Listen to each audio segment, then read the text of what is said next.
Hi everyone, welcome back to my channel. So this is going to be my monthly roundup. My ideas for these videos is that I'll have 3 sections. We'll have finished objects, works in progress, and then yarn acquisitions. So for this month, it's going to be kind of a short video just because I have previously shown all of my finished objects to date. In terms of finished objects in the month of March, I have 2 sweaters. The one I'm wearing is the Sunday sweater. I'm counting this as a March project.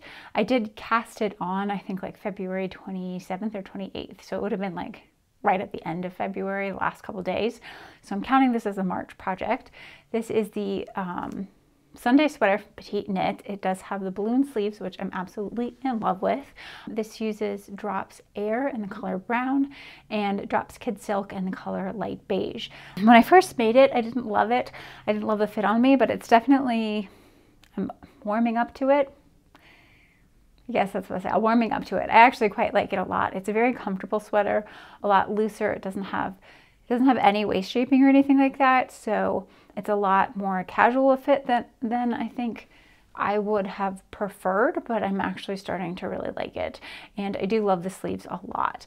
The mohair is slightly itchier than the alpaca I've been working with, so that's something to keep in mind, but I have it on now without anything underneath and I seem to be fine.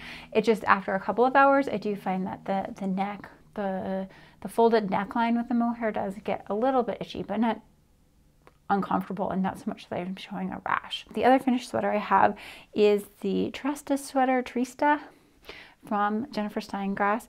Really enjoyed this. This is my second colorwork sweater and I think it turned out really well. This uses Drops Lima yarn, which is like a DK weight yarn. I got a little confused. Like I was going off of the meterage per weight of the suggested yarn, which is the Let Lopi from Istex. And so I was like, oh, Lima is an exact match for it. It's like 110 meters per 50 grams. So this is an exact match. But I think the Let Lopi is a lot airier. It's listed as like a worsted or Aran weight, whereas this one is listed as a DK weight.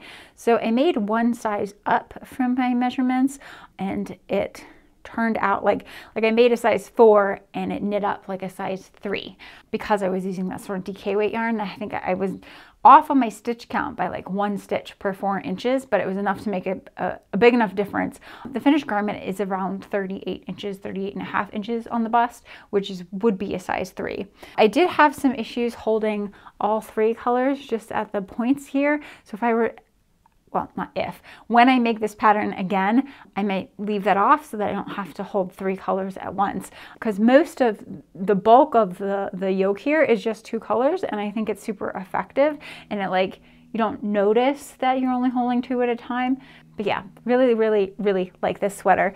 And I did go ahead and do the design along the cuffs as well. I don't know that I'm like particularly great at my tension on the floats, but I mean, it looks pretty good for me. One thing I did like about this is that none of the floats get carried for more than 5 stitches, so I didn't have to catch any of the floats. I just knit normally without having to catch. I find the catch takes me a really long time, so it was nice that this pattern repeats frequently enough that you don't have to catch any of the floats other than just the knitting in. So those are my 2 finished objects for the month. Let's do works in progress next. The next one I have started is, I have to look it up. I think it's called the Willard Fair Isle Pullover. I'll put a picture of the pattern right here. I haven't gotten very far. So I'm using the Drops Extra Fine Merino. This is a superwash wool. This is the first time I've ever used a superwash wool. It has a very like squishy, bouncy texture, which I'm not used to. I'm assuming that's, like I've used a lot of wool. I don't think I've used merino. Yeah, I'm thinking this bouncy texture probably has to do with that chemical treatment that like smooths down all of the fibers. So far, all I've done on this is I I did a tubular cast on, so that was a new to me technique. It took me 3 hours to cast on because I kept making mistakes and having to start it over again and again and again. But I really love the tubular cast on. I might use it again. I don't know. I'm not sure. It was really, like I said, really challenging, but it does give a really lovely finish to the sweater, especially like it just looks like those ribs just carry on over to the other side. So I knit the neck, and then I got to where the color work started. So I had originally was planning to do the color work for this sweater in this sort of mustard yellow from, it's still the Drops Merino Extra Fine, because I really like the combination of gray and yellow together. But I started doing the color work in there, and I felt like there wasn't enough of a contrast between these two colors in terms of value. And so the yellow was looking a little bit, not muddy, but like you couldn't see the design very clearly. So I decided that the yellow wasn't the right thing. So I frogged back to the beginning of the color work, which is why I have not very much to show right here. So I went and bought another color, and that is, I think this is the turquoise. The color is 29, but I want to say it's turquoise, but it's this really vibrant, bright blue. It almost looks slightly neon. So I think this one will give me enough of a contrast that you can see it pretty clearly. You'll see that like design. So I just haven't gotten back into this one again because, you know, after I frogged it back, I started something else because I was waiting for this yarn to come in.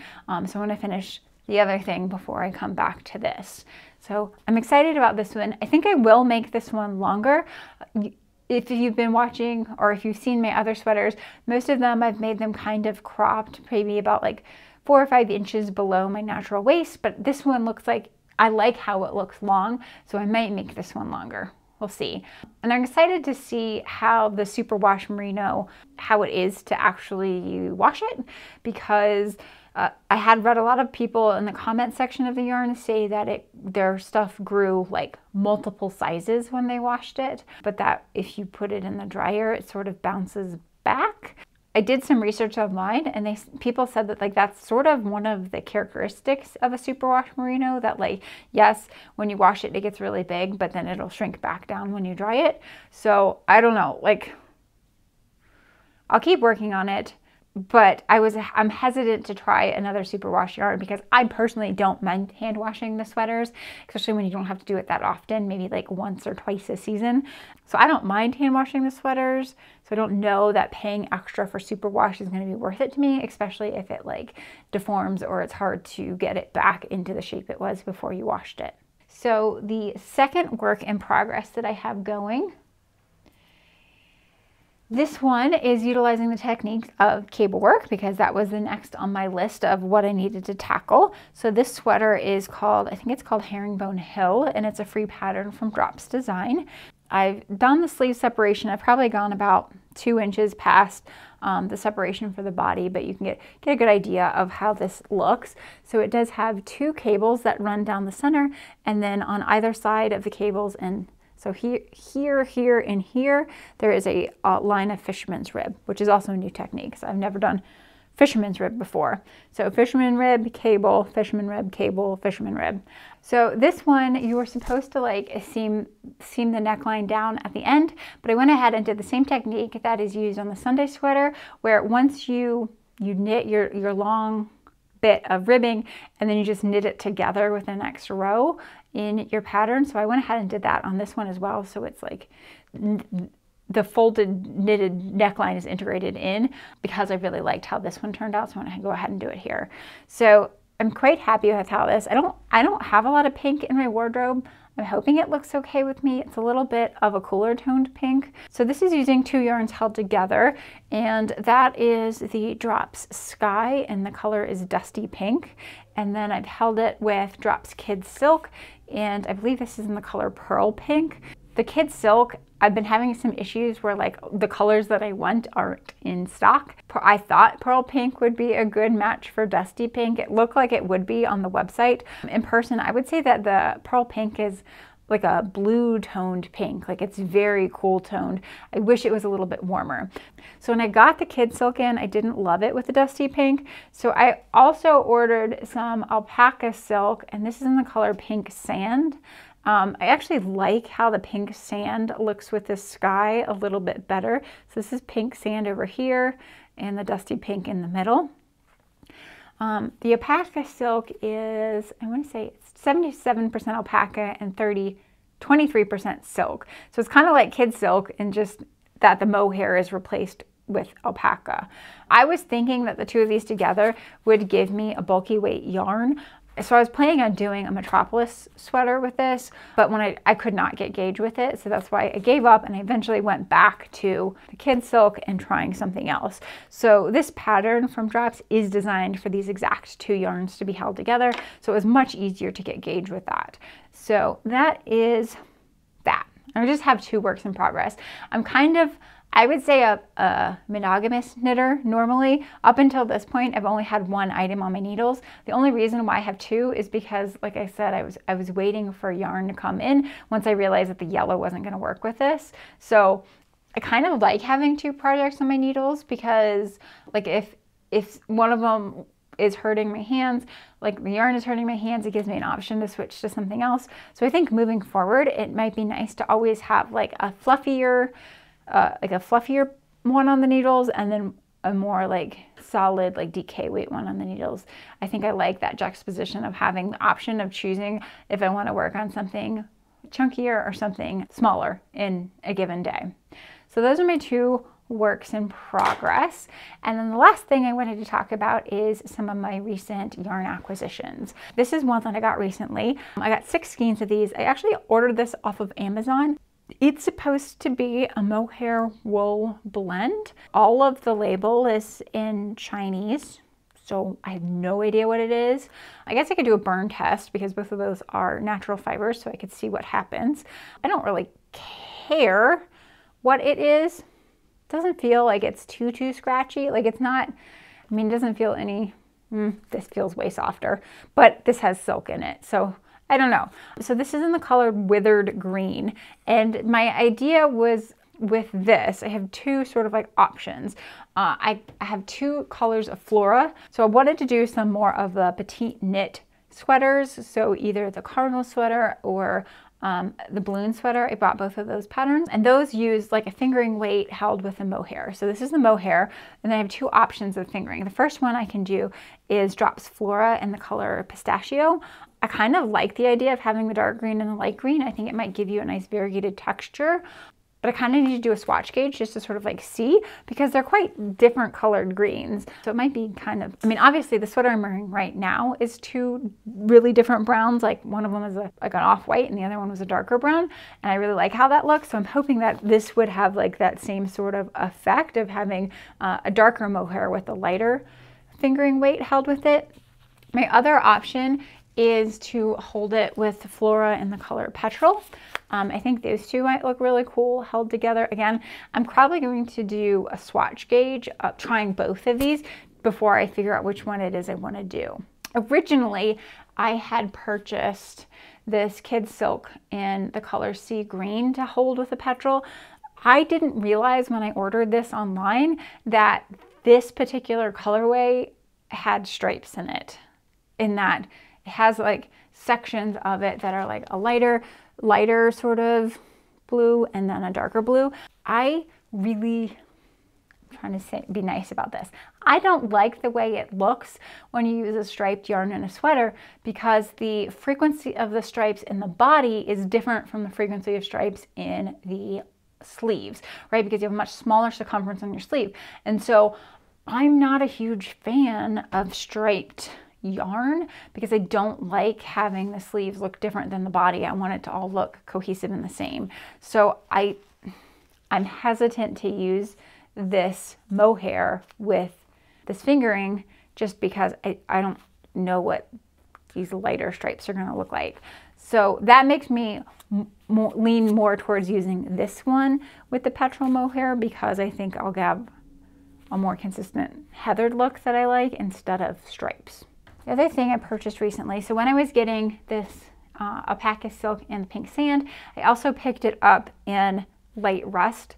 Not to go with there, but I just kind of like this pale orange color.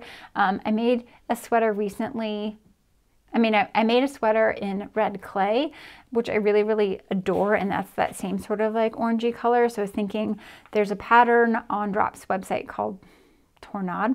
I'll put up a picture that uses just alpaca silk. I was thinking this might be a nice one for the summertime. Like, it looks like a nice breezy sweater, and it's very, very lightweight. So this is a 50-gram ball, and it has 140 meters. So that's quite a lot of meterage, considering it's classed, or they're classing it as sort of like a worsted or Aran weight.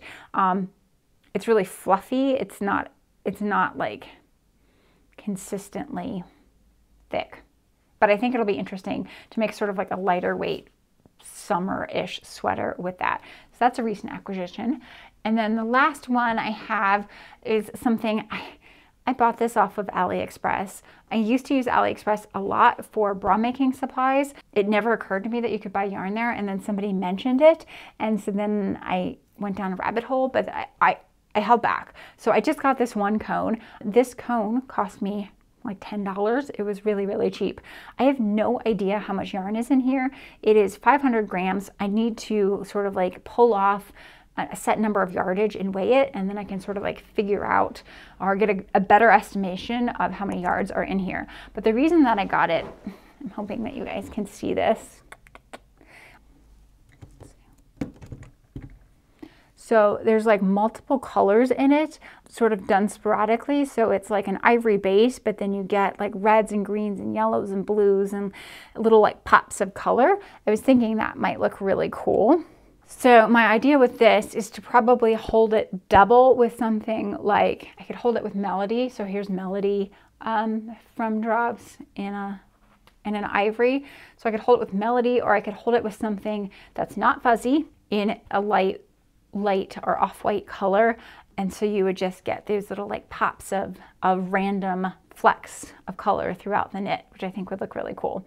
And doing something like the Louisiana sweater from Petite Knit, or maybe like the holiday sweater if it was really bulky. So I don't want to pair it with a really, really nice yarn because I have no idea what this content is.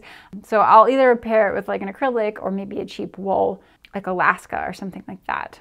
So that's all of my recent acquisitions, what I've been working on, and what I've finished. So I hope everyone has enjoyed this video, and I will see you next time. Take care.